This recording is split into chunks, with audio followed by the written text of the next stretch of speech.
Well, hello and welcome to this weird review. So, I'm a newish player to Final Fantasy XIV, and I quit Genshin Impact to essentially to just play it full time, play Final Fantasy XIV. I mean, and I don't regret that decision for the most part, and I've gotten good insight into what the game is about and what you're supposed to do and stuff. And like at this point, I'm asking less questions than I used to. And one of the things I sort of had to concede is a previous bias, which I'll explain now. Where for a game, especially if it's single player, I did not like using third party resources to discover how to play it, even how to do the mechanics or whatever. And I genuinely hated this because for a single player game, it shouldn't need that. Like in Genshin Impact's case, it was a single player game through and through. But because it was monetized, it was always online. So you could see the issue there, and that means that if it doesn't have an end of life plan sort of thing, I don't know what the proper name for it is, where when the servers are shut down, like how are you supposed to play it again? And it's kind of my point with how bad third-party resources can be. Third-party resources? I suppose, I don't know. Although you could probably host a private server, technically speaking, but I'm not going to do that. Yeah, like, looking for resources on basic gameplay is just bad, but with an MMO, on the other hand, I'm a bit mixed on it, because as much as the game should be telling you what to do, there's also this weird line, and I'll bring this up in the things I dislike about the game. There's like this weird sort of need to have to look something up. And there are parts of it where it's good, but parts of it where it's bad. And again, I'll explain later. And usually the good parts are pretty self-explanatory, but the bad parts are very complicated in another sense. So anyway, I'm calling this Hell and Burn Heaven. Essentially, it's like the cons, the meh, and the pros. So let's get started. The first thing is the launcher for Hell. For some reason, the launcher logs you out every single time, which not only is a security risk and allows for easier hacking, but it's also just stupid. Like no other launcher, not even World of Warcraft, logs you out whenever you essentially log out, stop playing the game, or even when you close the bloody Blizzard launcher.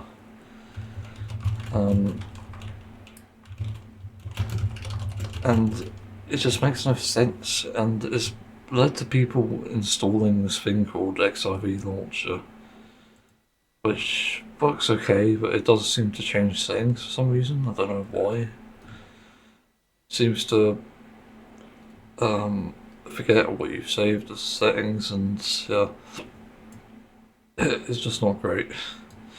But it's the only thing we have, so yeah, we'll have to do. Yeah, that's the launcher. It doesn't save your login details or anyone wondering. It doesn't. So you have to install a third-party launcher to do it. Also, I think it can lack sort of Steam tracking as well. Like you get the Steam overlay, but you could sometimes not have it tracked in hours. So anyway, next thing is the lack of direction for Blue Quest, and this is getting more into the gameplay. The Blue Quests are an important factor in Final Fantasy XIV, and something I wish I knew.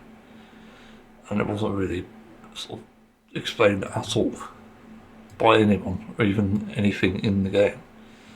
And the reason why Blue Quests are so important is because they unlock things. Like, it could even be something like a Nemo, but even then, that's neat. Like, that's a good reason to unlock it, really. Also, excuse the gameplay, it's from a bit from Endwalker, a bit from other places. Yeah, like, it just makes no sense. Like, come on. Like, you need to have fucking direction for that, even in like the recommendations tab, which the game does have, but it doesn't seem to highlight the most important ones like raids and dungeons, which can only be unlocked through blue quests, which is odd as well. I have to mention that it's a very odd design choice. The fact that it's all tied to quests, it does make it kind of neat in that sense. In that most things have a story, even for old content, which is amazing. The next thing is the lack of quality of life enabled by default. I've watched a few tips and tricks videos and essentially tried to suss out the various problems with the game, whether it be the UI or the the combat. Like, there's different issues and things you'll encounter, but for some reason the most important ones are never highlighted, like auto-selecting an enemy in a cone before you, or which also speeds up cast times, by the way. But there's also something like UI elements, like the boss cast bar, you can actually see quite obviously if you look hard enough and increase the UI scale and also separate them. You could also see enfeeblements, which is the debuffs basically for this game, even better. There's like many of those things are just hidden, and they don't need to be. Like, it's dumb that it's not even enabled by default. Like, come on. Like, it's just nuts how bad it is. And then there's like things that are like more impactful, which I wish I'd known in my World of Warcraft days. Speaking retail here, no, not classic. I tried classic, I hated it. But like key buttons are crucial. I was using 1 to equals back in World of Warcraft, and that came with a lot of issues because you had to reach around to click it and somehow be quick enough with that in a game that has slow cast, fast cast timers even. Yeah, I forgot about that point there. Slow cast timers, I'm mixed about it, that's going to go on then, but I think I'm not going to mention it anywhere else. Yeah, so that's one of the things with it. It was like a lot of lack of quality of life, like even saddlebags or backpacks just not being extended, which they need to be, because you can't see anything in your bag otherwise. Also, there's limited bag space, that's another thing that's hellish. Get that briefly out of the way. Next thing is long duty finder queues, especially in mornings. For some reason, the duty finder in this game, even though it's far better than World of Warcraft's, it's still not perfect. And it's thanks to making old content relevant and syncing it, so you can do it as if it were back then, sort of. Except people know how to play it, and you're a sprout and you don't know how to play it. Yeah, like the long queues are just off-putting. And if you're playing DPS as well, like, it's even worse. Like, even as a healer or tank, you could be in a queue for over an hour. Speaking early mornings, like 7 o'clock local time, 6 o'clock as it is now. It's just really bad. And personally, the way to address this is adding in-game currency to the duty roulettes that there are. But also incentivizing it, basically. Like, if for example there's like a mount that you can get for doing as many duty roulettes as you can, like, that'd be worth it in the end to most people, even like a reward or currency for every few that you do. Like, they reset every day at 4 o'clock in the afternoon, at least UK time. if you gave like a special currency which you could stack up and then purchase for mounts, gun or whatever, that would incentivize it, and I think people would do it even in the morning, or even late afternoon, which is still good. That's why. Yeah, the queue time suck. So the next thing is daily grinds. Whilst I've not experienced it to the fullest extent, they do exist. There's roulettes, there's more than so much more I'm probably missing. But one of the problems with them is they're not always that rewarding. Like, holy crap, I'm also starting Society Quest and it seems slow. I tried to look up information but can't find any because it's Final Fantasy XIV and the information is kept hidden, which I'll bring up later.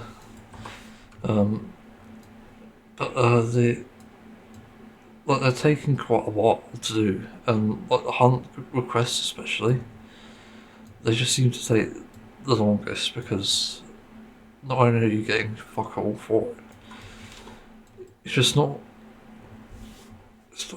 worth it in the end. And given there's better alternatives like A trains and stuff or hunt trains, it just doesn't make sense to do them. You could do the weekly because it gives a decent amount. But these other ones just don't make sense, and I think they need to be increased, personally speaking. But yeah. But there's so many daily grinds as well that a lot of things fall through the cracks, as I saw another video put it. Yeah. The next thing I find here is Blue Mage, and you're probably seeing some gameplay of it towards the end. It's not recommended for Sprouts, to be honest. Like, Blue Mage is definitely an advanced class. I think even if you're a WoW veteran, even in Classic, like, it's definitely going to be hard. And that's mainly my reason for dislike, but it's also like very niche things within it.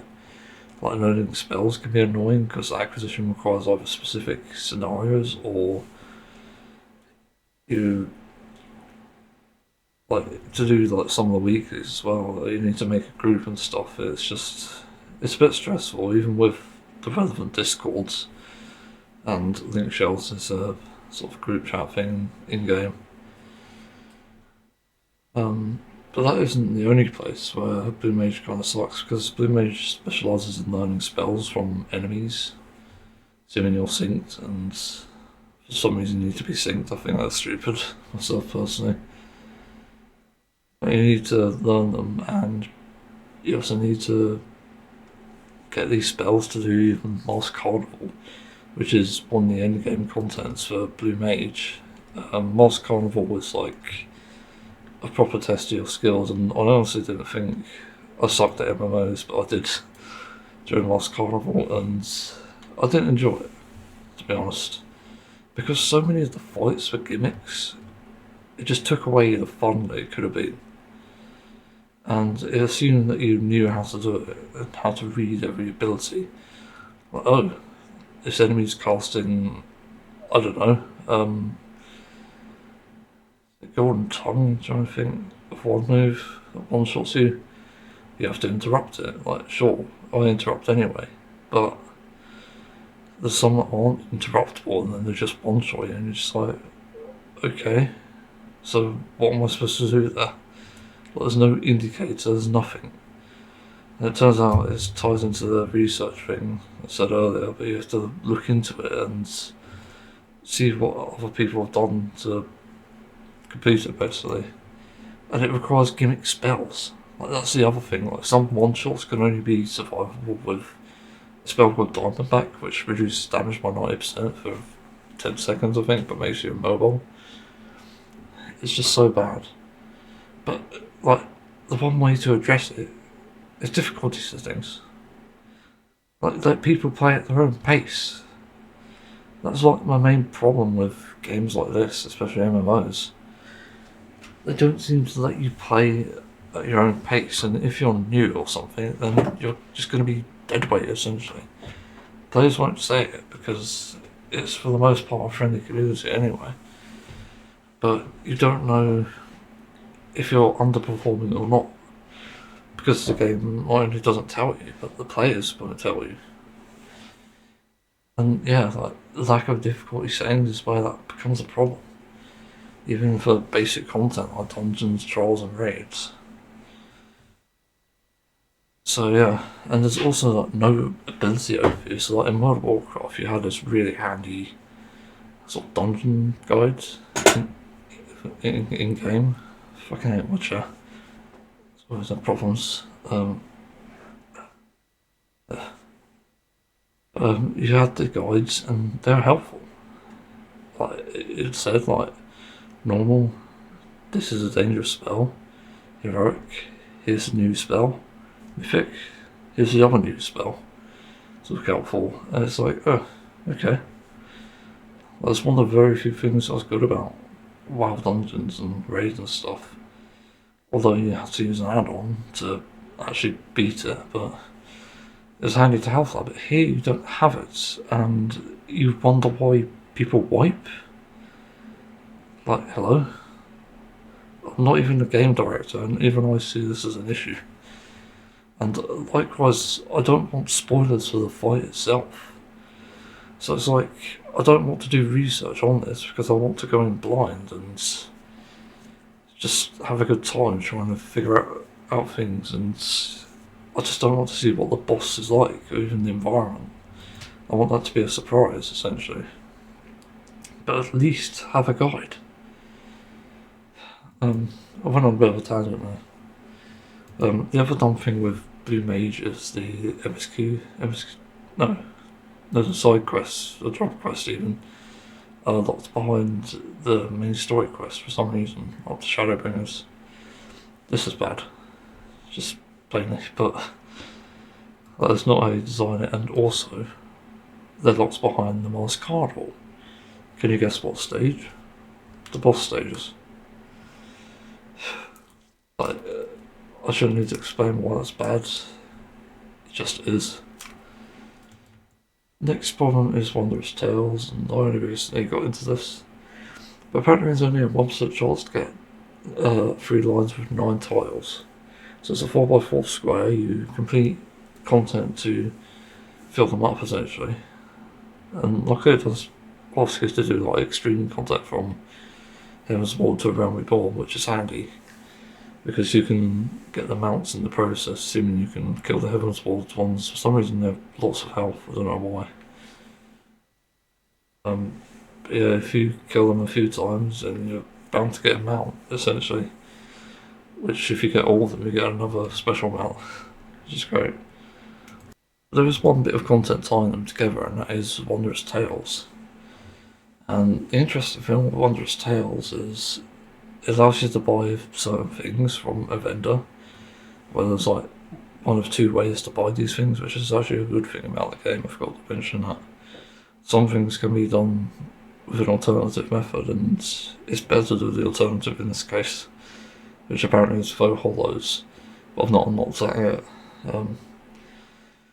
Yeah, you have a 1% chance to get 3 lines in this tile thing, and you only get 9 tiles out of 16. It's just ridiculous. Like, it's so bafflingly bad. And the easy way to fix it is to have a 10th tile. This way, there's less problems. You don't have much RNG in that sense to worry about. And it's still possible to get even a few lines. Well, because you can even miss 2 lines, believe it or not. Which can get you a decent reward. You get framers kits, I think, and some glamour. I want the alpaca earrings. Like, where is that? There it is. Something I'll put under mounts. But like the framers kits for portraits, which are an interesting feature. I forgot to mention these and like that thing in the heaven bit, but yeah. Yeah, Wondrous Tales sucks. And in general I just see myself doing it for the Mandeville currency, and which you also get to pick, by the way. You get to pick the reward, which is good. Yeah, it's not good. Next thing is some content isn't solvable, and this mainly pertains to extreme trolls and I think savage raids as well. for some reason they're just impossible. And even though I'm level 87 at the moment, I have crit lurker gear on everyone I play at the moment. It's still not soloable. This is one of the things that sort of baffled me about this game. Because in World of Warcraft, they had a decent idea with essentially your power scaling, item level scaling, or level scaling actually technically. It's just through the roof. And that made it fun to do all content, even just like one-shotting everyone. But this came with its problems as well, like, because everything became a chance to drop with not having that scaling and all the content being irrelevant. It just kind of sucked in a sense as well, but I preferred it. I prefer being able to one-shot things, but here your damage is actually your damage. If you're doing 50k suddenly, then you'll do 50k across the board, other than how World of Warcraft does it, where you essentially scaled it through the roof, as I said, but you do insane amounts of damage, like there's a multiplier on top of that. So it's even stronger in that sense. But yeah, that's really my rant on solo content. Some duties have really hard to read abilities, and there's an issue with information online too, which I'll go into again later. But the hard to read abilities are something like there's this boss in Shadowbringers who casts like this shadow thing, like shadow right, something right swing, and the confusing thing about that is that you somehow need to figure out where it's swinging from in its shadow. So it does like one initial ability, I think, where it swings right, and then the shadow does one, which I don't understand at all. And I died so much on that fight, it just didn't make any sense, it just wasn't enjoyable. Which again is like the problem with the lack of a guide. You need to have essentially abilities that players can read and be able to dodge, like figure out. It just makes no sense. So I just didn't like that for that reason, and there's a lot of enemies like this in the game, unfortunately. Like even with Eden's Promise, like there's a raid where essentially you have to figure out what these 6 titans did, or primals, because this boss would draw from it, and you couldn't figure it out because no guide online would tell you.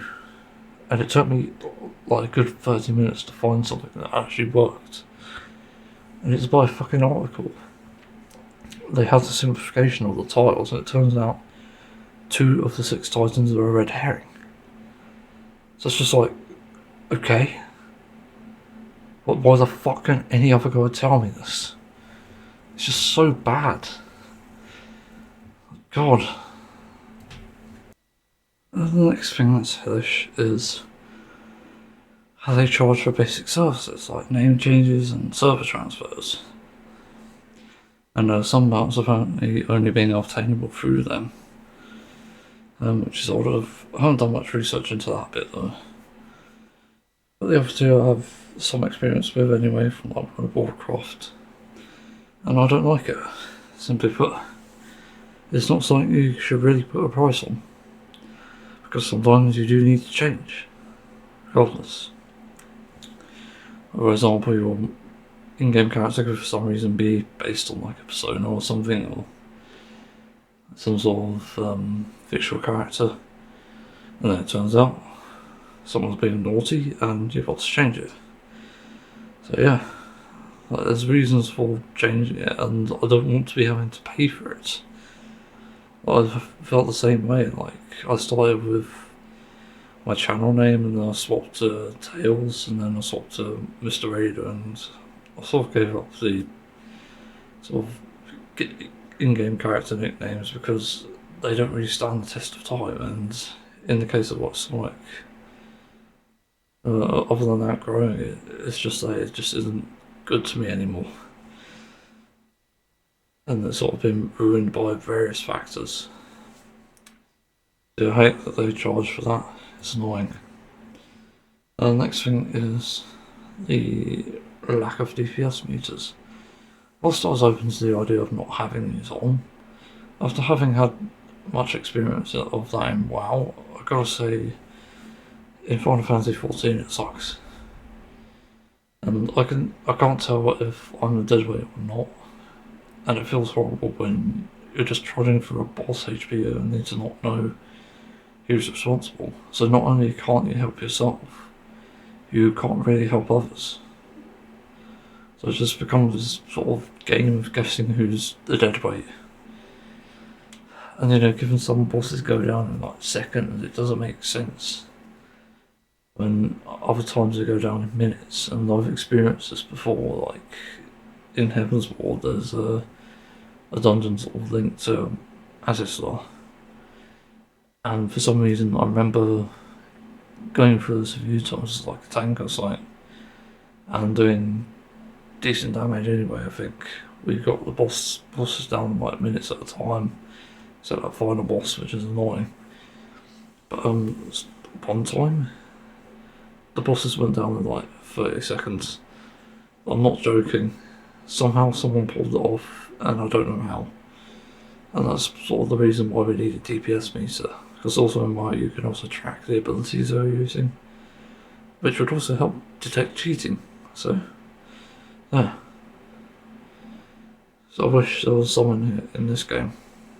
And also like the lack of add-ons as well, because you're not allowed add-ons apparently, because the director says so. That's fucking stupid.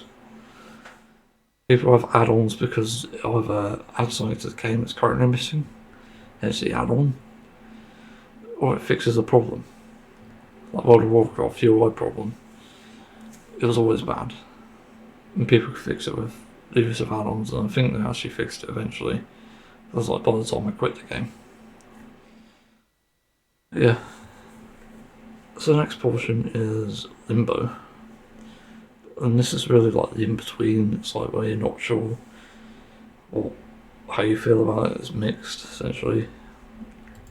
So yeah, first thing is information on the game. And I shouldn't need to actually explain this by reading what I wrote down. So I'll just do it off by heart. So yeah, good information is hard to find, and bad information seems to be very easy to find. But at the same time, there is good information out there, but it is a pain to find it. So this is very common in my experience, and it seems to happen because for some reason I think Google filters out all the relevant articles and instead puts in like forums and stuff, which doesn't help at all, especially when you're trying to find out something crucial.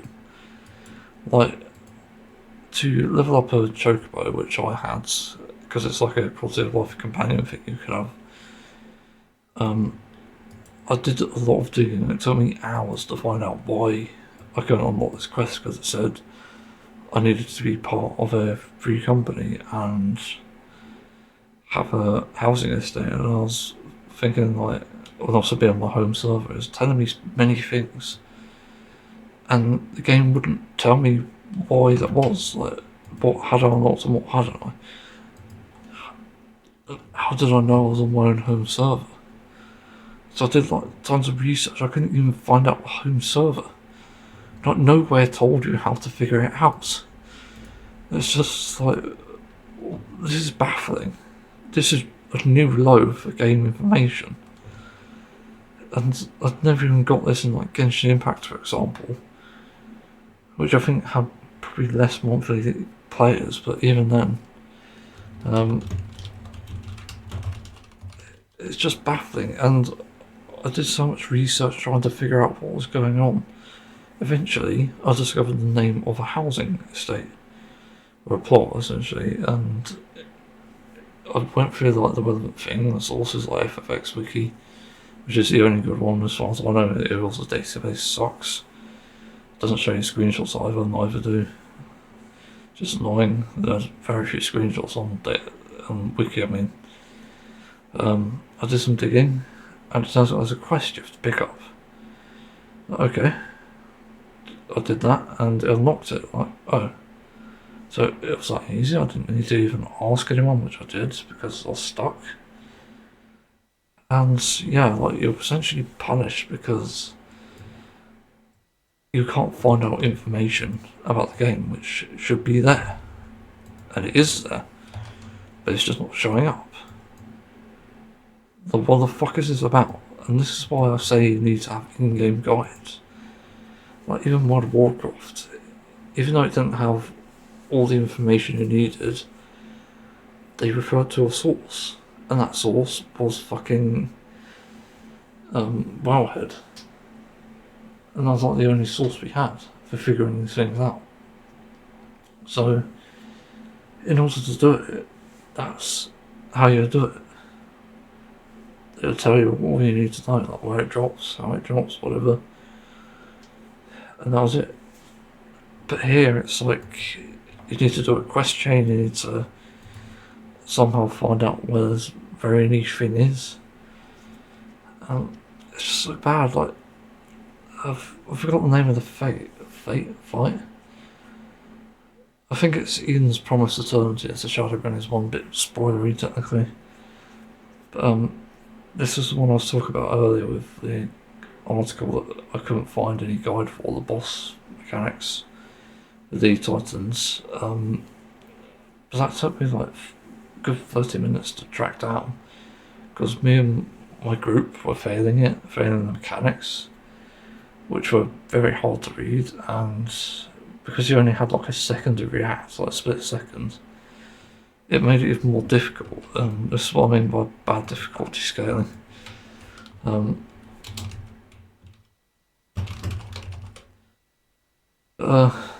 Yeah, it took me a while to find it. There's one niche article place I've never even heard of that had the info that I needed to learn the fight.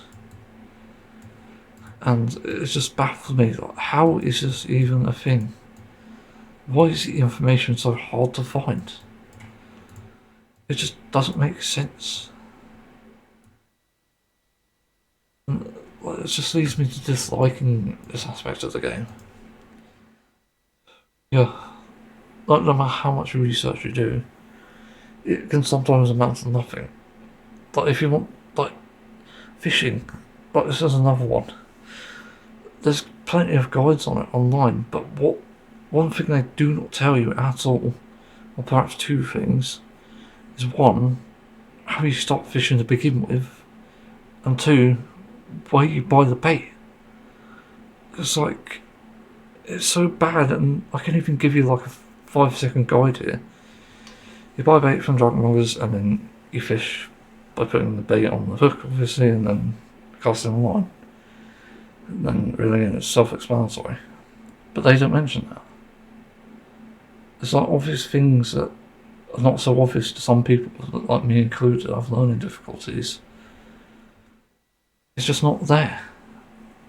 And I don't understand what is not. It's just fucking dumb. Yeah, that's it for information, but there's a lot of it. And sometimes there's misinformation as well, I forgot about that. Like the tries on the Savage raids for Eden's, or the Eden raids essentially, that's what they're called.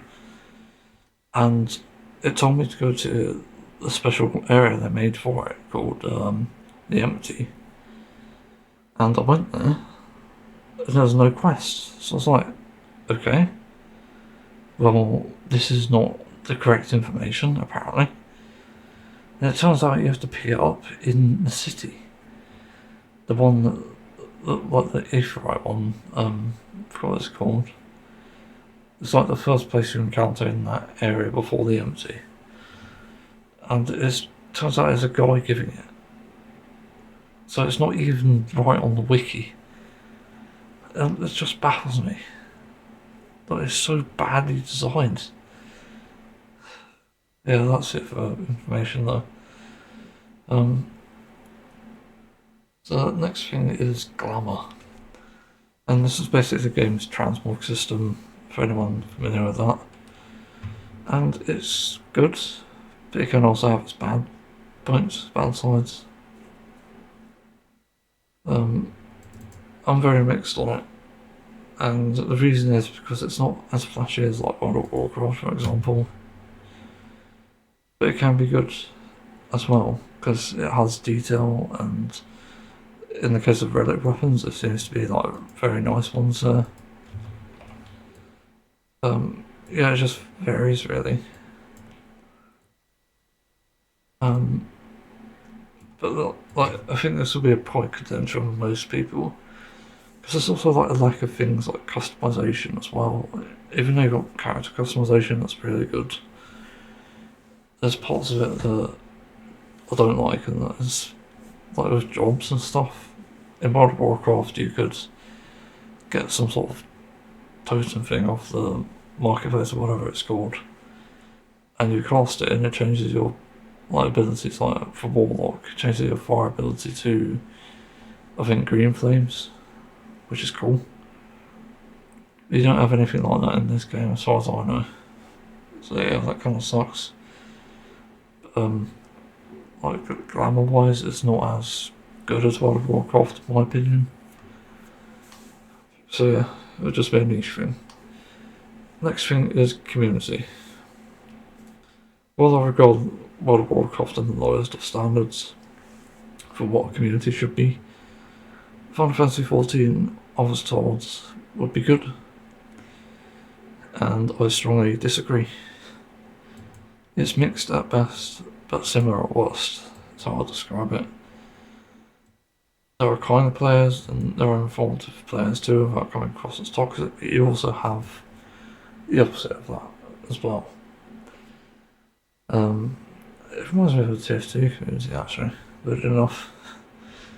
Like you can have supportive players and understanding ones, but you could also have cheaters. And that'll vary from day to day.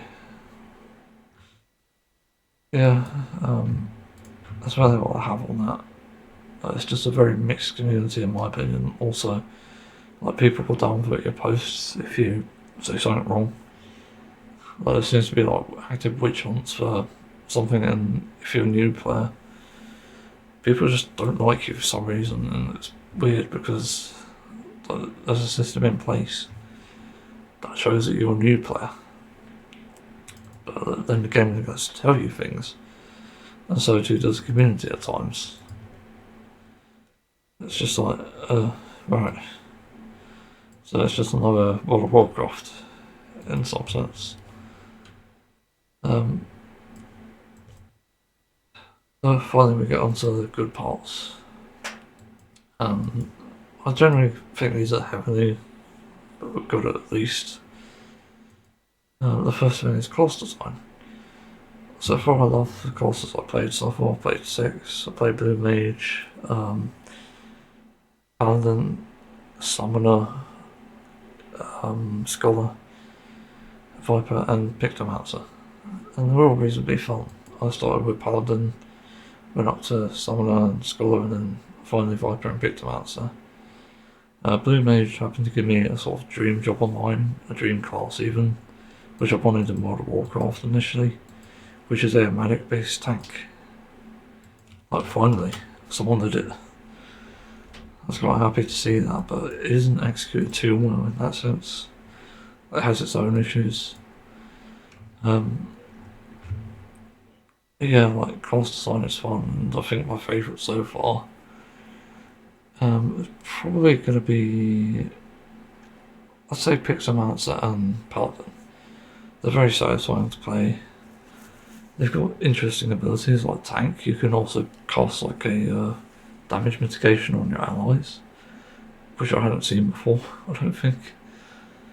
And you could also like damage mitigate of like a cone thing, like what it's called. It's like this really cool ability unlocked, which just blew my mind because a lot of the abilities I've got to say in this actually look really good.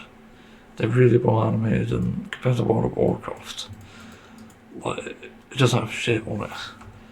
It's fucking nuts how good it is. I can't praise it enough. It's just amazing. Yeah, the class design so far so good, and I'm willing to try others at this point. I don't feel disincentivized. There's also classes that start at high level, which is handy. because it saves sort of leveling process, although there is an issue with like how it teaches you, because it's usually better to learn from level 1 essentially, but for some reason it throws you right in the deep end, especially with Viper. It gives you a bunch of abilities and explains them briefly, and it doesn't really tell you anything else. So yeah, that's class design. It also gives you a nice power fantasy feel as well. Next is mounts, and I have to say the mounts are fucking amazing. Far better than most World of Warcraft mounts, in my opinion.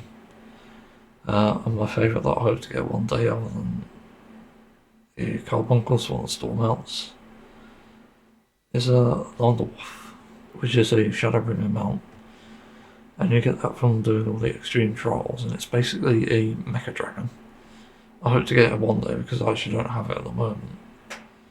It's so fucking cool. And I've actually done some research into the mounts, and I've already got a list of them. The ones that I want to get anyway.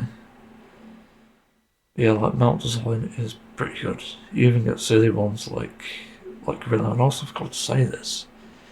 Because you can unlock flying, all ground mounts can become a flying mount, which leads to some pretty funny results and pretty interesting stuff that happens. Like, I've seen people with like gorillas, I've seen beds, I've seen chairs. Like, there's so many different types of mounts as well. It makes for a very interesting world. I think you can even get wings, but I'm not sure how you get those. But like, the mounts are very creative, and you can really see that. It just blows my mind, actually. And not only that, there are vibrant mounts, which kind of outweighs the sort of glamour aspect of the game. And honestly, the mounts are so good at this point that I have considered just using Mount Roulette for every class rather than fitting a theme. And I didn't really get that in World of Warcraft, where mounts are kind of meh. But here they just feel good. They look good. The next thing is you only need one character for every job. I mean, you can put every job on one character, and it's also just as easy by changing the weapon, which is really good. I've never seen the game do this before, and frankly I like it. I can't complain about it. It's good because it means you're not having to grind out every single character, and not only that, because there's such a massive amount of content in the game. Like, you've got fishing logs, hunting logs, you've got currencies to grind. Like, the fact you can do this all on one character is impressive, really, because like most other games won't do that. Like, even in Genshin Impact, you have to pay for a character separately, and you swap characters out in the party. Some become relevant, others don't. But in this game, even if you have a character at level 100, you can grind out a gear set that all of them share, by the way. Or most of them can anyway, depending on the content, I think. And you can infuse it with material, just like the gem thing from World of Warcraft. I think it's gems. Gives you extra substats. Reassign gear, which saves the loadout. And yeah, like, it's just demonstrably good. That's all I'll say about it. So if you wanted to be a mage one day, you can be a paladin the next. You can swap on the fly, which is great, because I think most other games will probably have you on cooldown.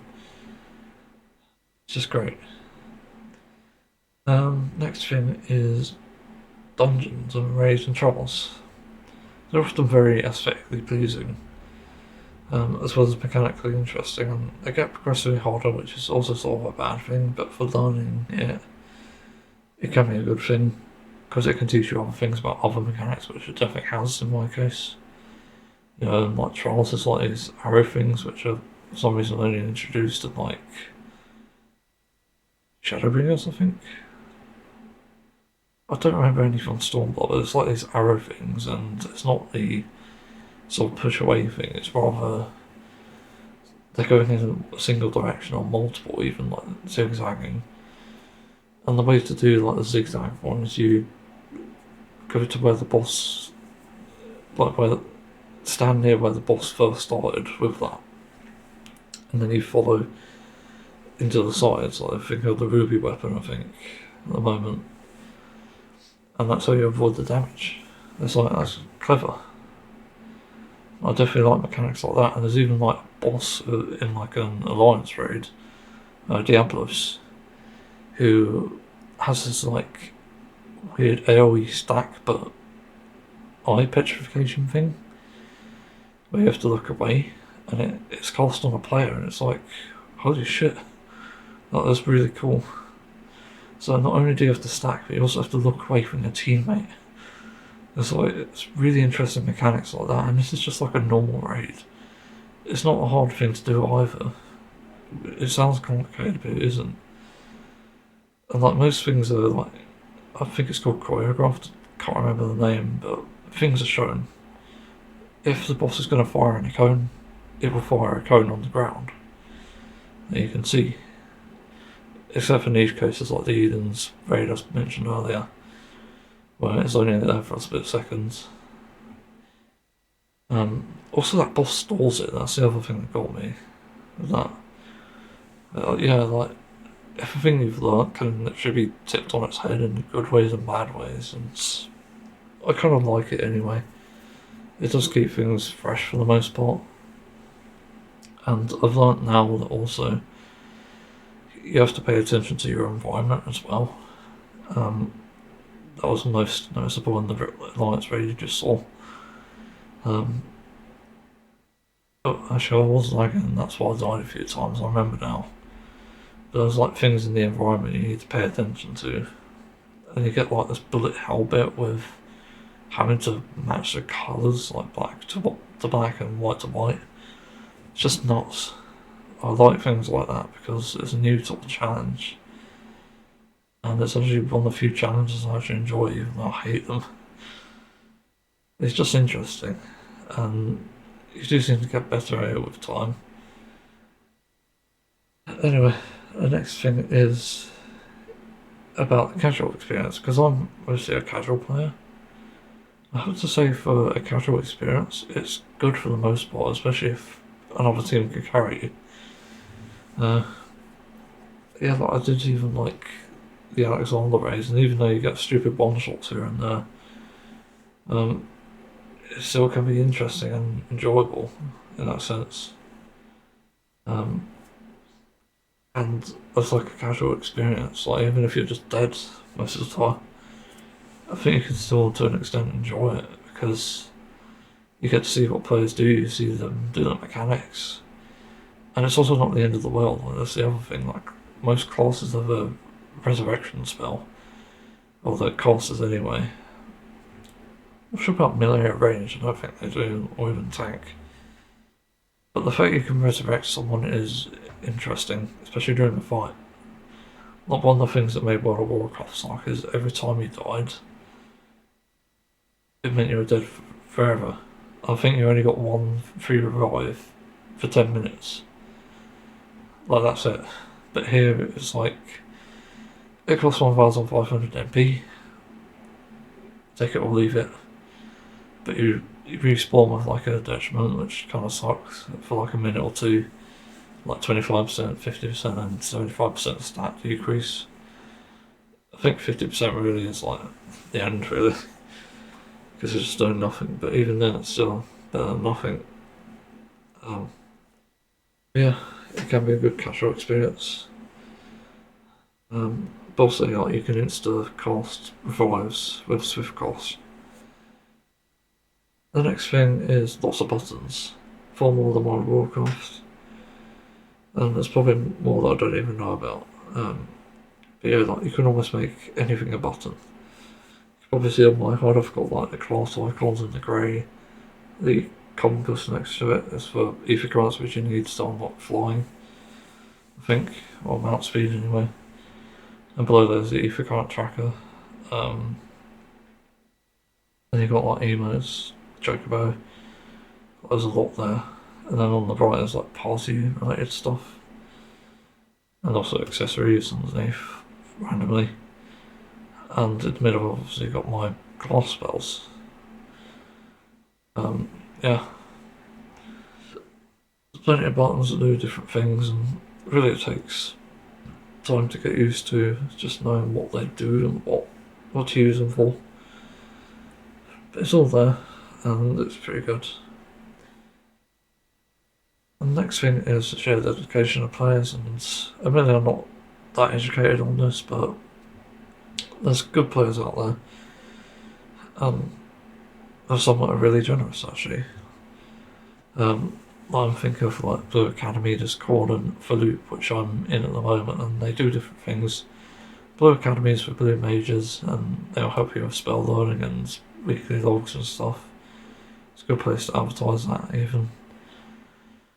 And the for Loop will allow you for different things like fates or aid trains, which are like the hunts, which give you currency for free for like tickets or mounts or whatever. They're handy to have. I really appreciate the players that put the time and effort to make those. And it can be quite funny as well, like the hunt trains. Because you just a bunch of players flying on all these random different mounts. Like, got one guy in the air on a gorilla, and one guy just surfing all the water, like, with a fucking dragon or something. It's just, there's a lot of variety, and there's also like mechanical mounts. I forgot about that. The mechanical dragon, obviously. You get like cars, you get bikes, you get planes, I think, if I'm not mistaken. There's a lot of variety in that, and that can be fun as well. And the trains give you like decent amount of currency, like poetics, which you can buy for endgame gear, sort of. Apparently Helium-Luxury, which I haven't unlocked yet, which is like an endgame currency as well. Also, the game doesn't bombard you with currencies, I forgot to mention that. World of Warcraft has like 12 new ones every expansion or something. And in Final Fantasy XIV, it's more like you get like 6 per expansion, most, I think. Could be wrong. That's not bad at all. Actually, probably more with like tribal quests, but still. It's not as bad as World of Warcraft. So yeah, the dedication of players is great. And the next one, well, I missed one. Yeah, I missed one. And the next thing is graphics. I fucking love them. Unlike most other games, I think the Final Fantasy XIV graphics have held up very well over the years. Even something like Limsa Lominsa or New Gridania, they just work. They're nicely detailed, they're vibrant. Even places outside of that, like the Mist, it's fucking amazing as the player housing place, which I'm in at the moment. And even like the more recent, like I forgot the place, but it's got the Elephant People. That place is gorgeous as well. It's got like lakes, oases. It's basically a desert with grass, but it's got purple rocks. You've got coastline. It's amazing. It's very vibrant, very colourful. It's very bright as well. I just love it. And it's one of the few games where it graphically holds up. Yeah, and it's got a good style as well. The next and final thing is the MSQ, the main story quests. And these are good. I'm only on Endwalker at the moment, but I feel my very involved to Stormlord Shadowbringers. I mean, it's great. Well, I haven't really had any complaints about it other than the length. Like, it's quite long. I'm only 600 hours into the game by now, and I'm still going through the MSQ and all content. So there's a lot to the game. And I haven't even leveled everything. I haven't even leveled gatherers up fully. Like, gathering quests are actually good. I forgot to mention that. Gathering roles even. The reason I like them is because they're more in depth, but they're also less stressful. Like in World of Warcraft, you have to contend for gathering stuff, like resources, and that enabled like multi-boxing.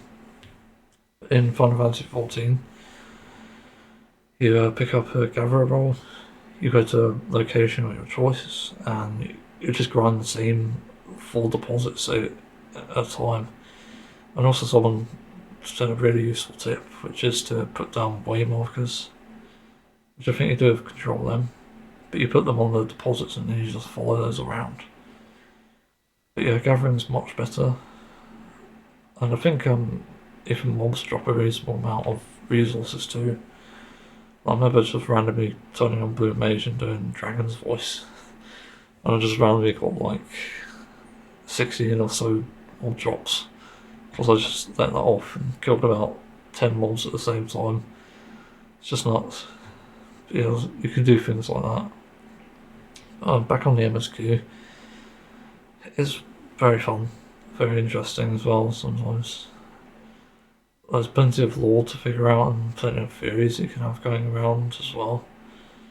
At the moment, it seems like Endwalk is like the finale of the story quest. I don't think that's really a spoiler because it's really in the name, Endwalker. But then there's an expansion after it called Dawntrail, which I imagine is like a beginning of another story. That's interesting. But also have to mention the side quests can be very good.